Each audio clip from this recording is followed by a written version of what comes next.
So bit the bullet and got myself a cell booster. Let's unbox this thing and install it and see how it does.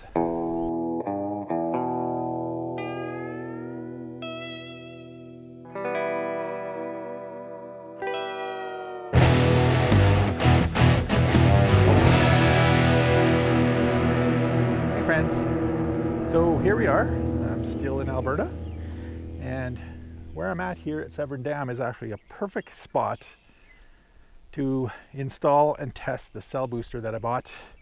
Since I'm spending the next few months in Canada, our cell service is actually not as robust as the US.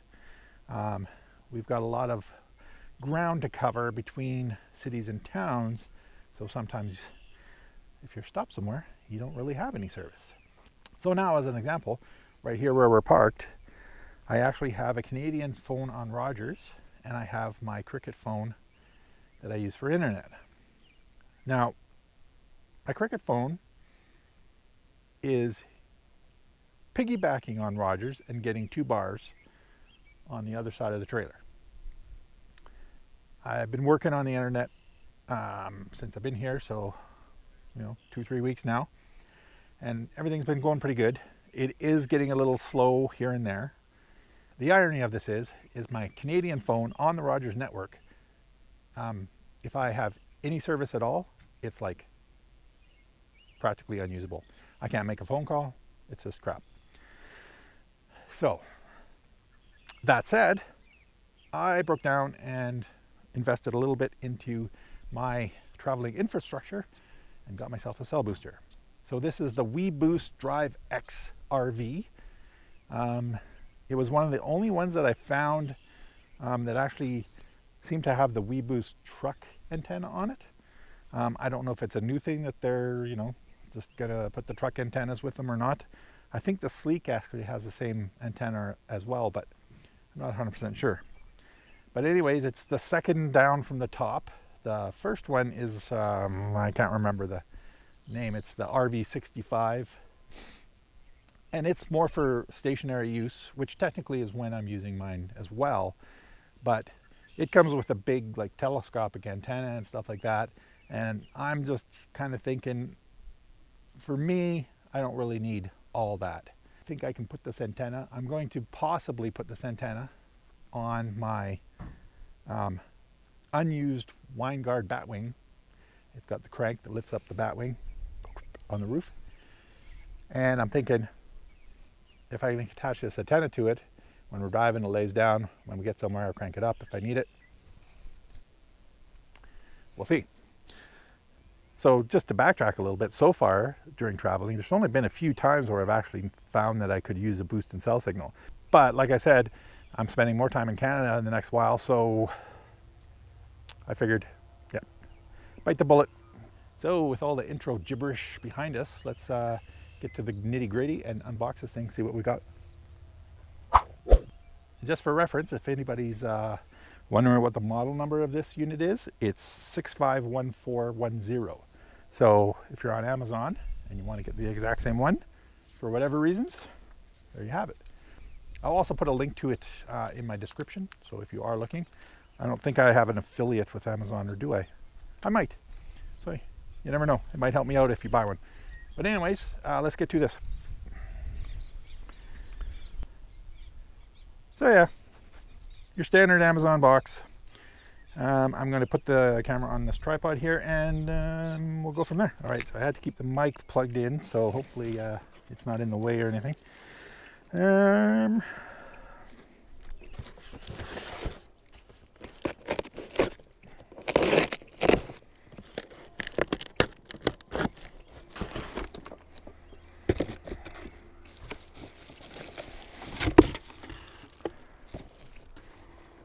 All right, so we have the nice package box now. That's what we're looking at.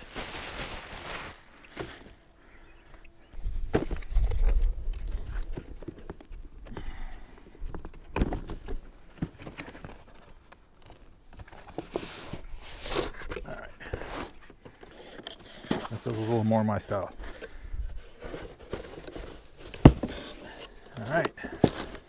base for the antenna so that if it is up on there and getting some wind, it doesn't just snap off. It's on spring. There's your antenna, and there's your extension, again to be possibly used with that onto there. Cables, power adapter for the inside, mounting hardware, zip ties, little cable ties. I believe those are for on the roof. What do we got here? Cable entry cover. Oh, so if you drill a hole, put your cable in through there, put that in, screw it in, a little sealant. Now this is your interior antenna. So basically what you're doing, in short, this antenna goes on the roof. You run the cable through the roof, down inside the RV, attached to this. This is your booster. It's got a mounting bracket here. And then this cable attaches to your booster and throws the amplified signal via this antenna to your phones and devices inside your RV. Hopefully that explains that in a nutshell. What do we got here? Wow, they even give you a drill tool. Nice. That's pretty, that's impressive. So basically the same size drill tool as you would need for this to drill a hole to run the cable. So we have all our parts, as far as I understand. Let's get to the installation part. With the installation, I come to understand that it's a good idea to just start on top. Get the antenna mounted and then work your way down and in. So, that said, let's go see how much bird shit's on the roof. So I read the manual quick, and I did read this online as well. The performance of the booster is drastically reduced if the two antennas are too close together. So basically, if your outside antenna on the roof is too close to the inside antenna, they actually can create feedback, frequency feedback, and that kind of thing, which is not good for your signal. So this creates a bit of a challenge because the area which I use my phones the most in is the living area, which is right in the middle of the RV. The kitchen is at the back and the bedroom is at the front here. Now, that said, the Winegard Batwing thingy is right above my workstation. So if I were to put this outside antenna on that, it would basically be probably okay vertically, but horizontally it's going to be right above the other booster, which will be on my desk just inside. So my only other options are somewhere on the back of the RV or somewhere on the front of the RV.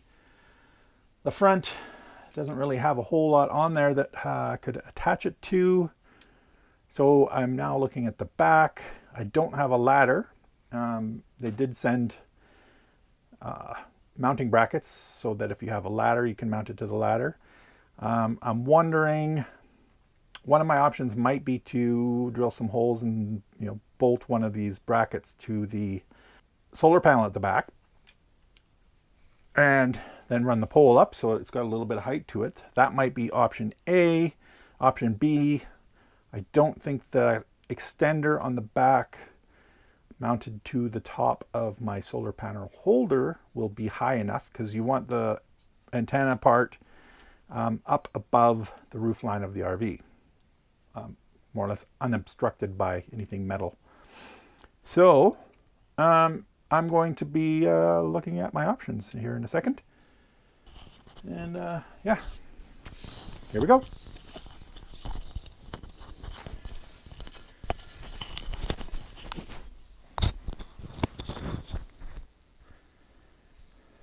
So here we are. I got all the parts here, and I put the Winegard up just to see what I'm looking at there. Decisions. Well, I'm going to pull my fat carcass up onto this roof and go from there. So I've decided I'm going to try a couple of soft tests here. So before we drill any holes or get too crazy, I'm going to try this antenna for the booster on the wine guard, mainly because I've looked at my other options and there doesn't seem to be a lot up here. So this is what I'm going to do right now. Here's our antenna right here. And this is the mounting bracket that they use on the ladders. So there's the cable that will eventually be run into the RV. But right now, the first test I'm going to do is I'm going to crank this the full way up, see if we can get vertical. And if that's good, then I'm going to crank it all the way down and see what happens, because what I'm looking at is this little area in here. I don't know how narrow that gap gets, and I don't want to be obstructing this too much when it's folding down. It's got to be able to fold down all the way, or else it's going to be rattling around in there.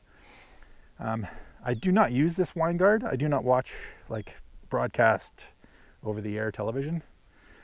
It might become one of those things where this whole thing comes off and I just use this crank up thing for my booster, but we'll see. Let's see. I mean, I don't even have technically I don't even have a TV in my rig yet.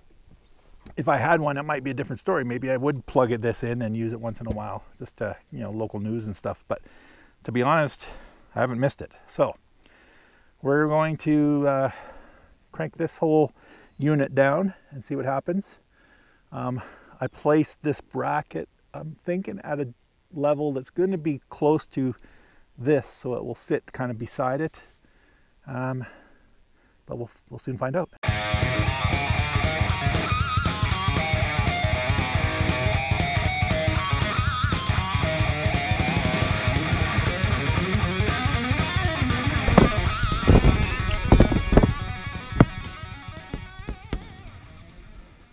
So I don't really want this bouncing like that, but that said, it is the roof, and how hard would it be to get some Maternabond tape and maybe just put a piece of padding underneath there so that it sits in a little cradle of foam or something. That wouldn't be a big deal.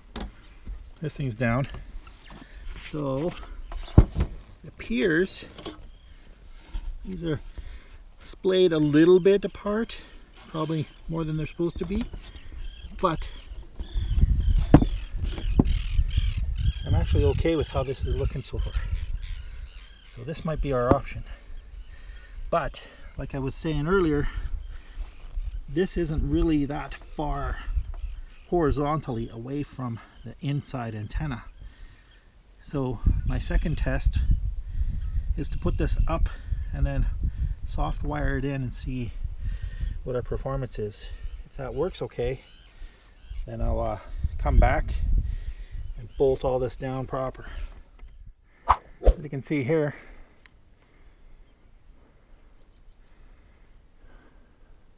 our antennas, plural, are basically vertical. This little U-clamp, U-bolt, doesn't seem to be interfering with this too much.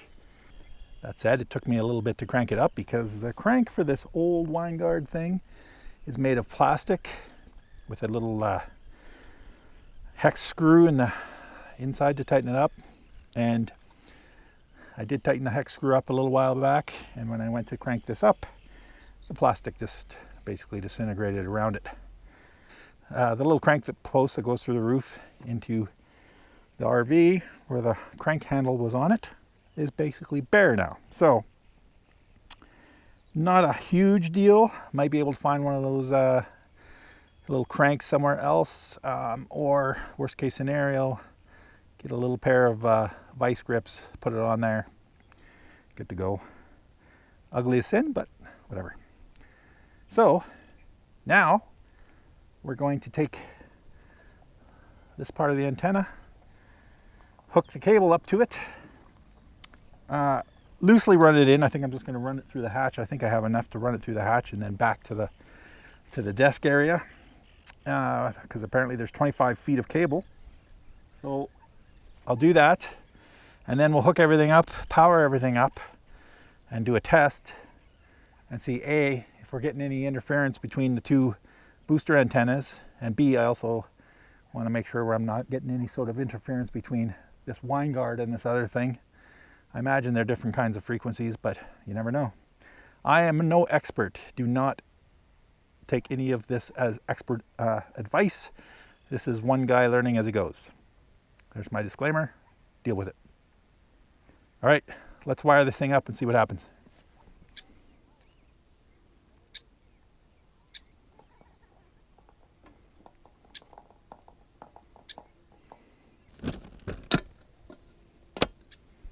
So, as you know, we have the antenna up on the wine guard mount. It's wired up. Wires coming in here, just soft to see if all this works before I start drilling holes and stuff. Now, in my sock drawer here, we have the antenna hooked up to the powered booster, and the antenna wire that goes to the inside antenna is here. Again, I'm just draping it over the door. We're plugged in just into an extension cord down here. There's the power to the booster. So nothing's basically wired properly as far as where it's going to end up. That kind of thing. I just ran a speed test on the computer, and this is what we got, which is much better than what it was at before. And as you'll see here, my Rogers phone, so this is my Canadian Rogers phone, that should be better than the Cricket phone, oops, but was horrendously practically no service. And it even had no service. Like if I sat over here on the couch, it had no service. So now if we go over here to the Cricket phone where it sits by the window, usually to get better signal, you'll see there, minus the flashing red light, that we got full R's. So as it looks right now, things are looking pretty good. I am not technically inclined enough to figure out if there's a way to test to see if we are getting any of that feedback between the outside antenna and the inside antenna. I originally was going to put it over here on the left of my iMac, the inside one, but that would basically put it vertically right beneath the other one. The cord's long enough, I may put it over by my Bose speakers and just run it there for now. Maybe I'll try it in the other spot later. But I got lots of cord. They give you lots of cord with these, so I can pretty much put it anywhere. So yeah, I think I'm basically gonna head back to square one. Mount that thing properly. We do all 4 bolts up top. Run the wire properly, and get everything kind of tucked in and tucked away. So I'm definitely getting more signal on the phones. When it's right upside the antenna, it's perfect. I'm over here, what am I, 4.5 feet, 5 feet away from the antenna. Still got full Rogers LTE on this phone. Now let's sit over here in the spot that I tend to spend too much time when I'm not working on that damn thing. So yeah, even I would say 6-7 feet from the antenna, I got full bars here on this phone. So yeah, I think I got enough vertical height, like with the antenna on the roof, on the wine guard, and then plus it's got the extension. So I think with that, I have enough space between the 2 antennas that it should be okay. Like I said, this is not technical advice by any means. This is one guy reading the instructions, trying to discern how things should be, working with what he's got and putting it all together as best he can. I do not know anything about speed tests and stuff other than like the Google speed test I showed you. Actually, let's unplug. Yeah, hang on. I'm going to unplug the booster and we'll do a speed test on the computer and see what we're at. I plugged the booster. You just watched Rogers drop from full to 1. What's this one at? And this one is at, yeah, see, it's back at the 2 that it used to be at. Okay. Now, let's just run this, see what we get. I hope this is coming, showing up on the GoPro okay.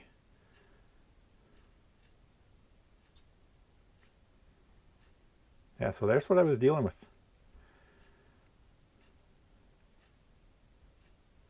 So we went from 5.17 megabits a second download and 6.82 to up over 20 with the booster.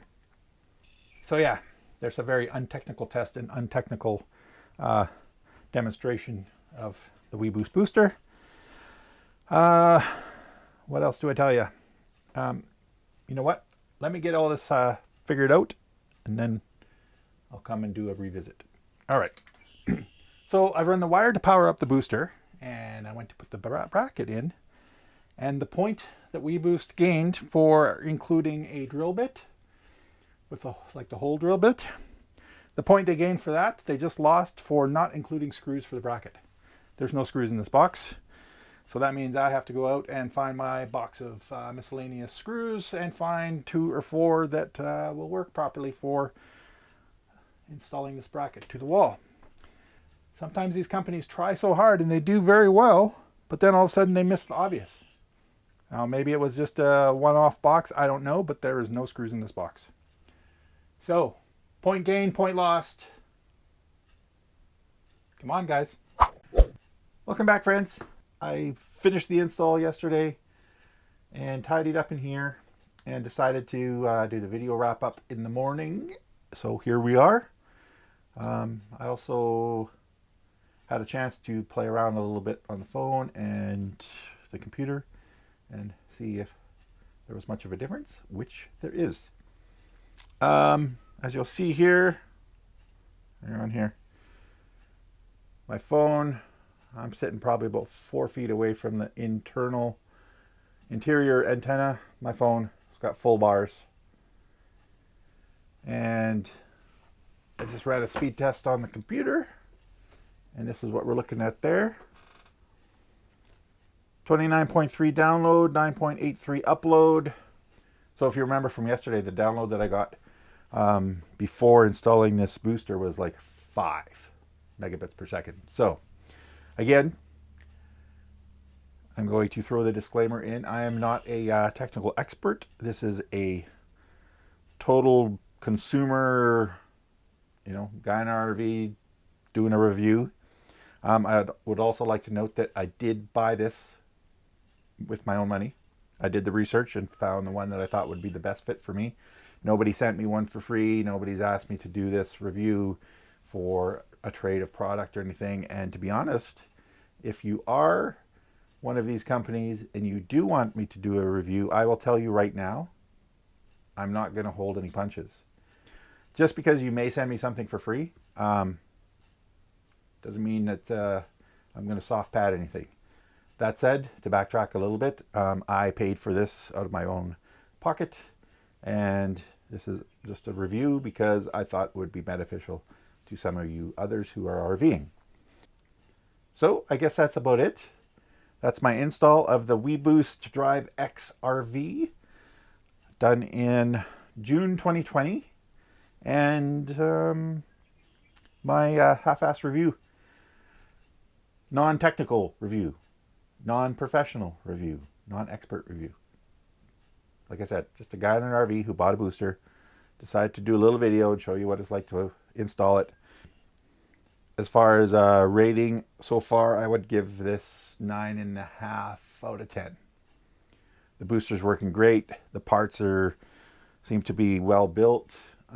Everything was in the box except the screws. That's why you're missing half a point. But you also got bonus points for the drill bit. So, yeah. Easy to read instructions. Because I'm in Canada, I ordered on Amazon.ca and got the Canadian version. So the instructions were both in English and in French. And yeah, everything in the box had little labels on it. Step 1, step 2, step 3 with little notes and stuff. So far, on day 1, I would definitely recommend this product. Weboost did a good job. Everything seems to be professionally put together. and it's working. So that said, I'm going to sign off and make my morning coffee because I just got back from walking the dog. Decided to get this done so that I can get it up tonight. I'm already a day late, and I apologize for that. But yeah, if you like this video, click the like button. If you want to see more, click subscribe. And if you want to be notified when I post new videos, click the little bell. That's it. I'm out. Have yourself a great weekend, and I'll see you next week. Bye.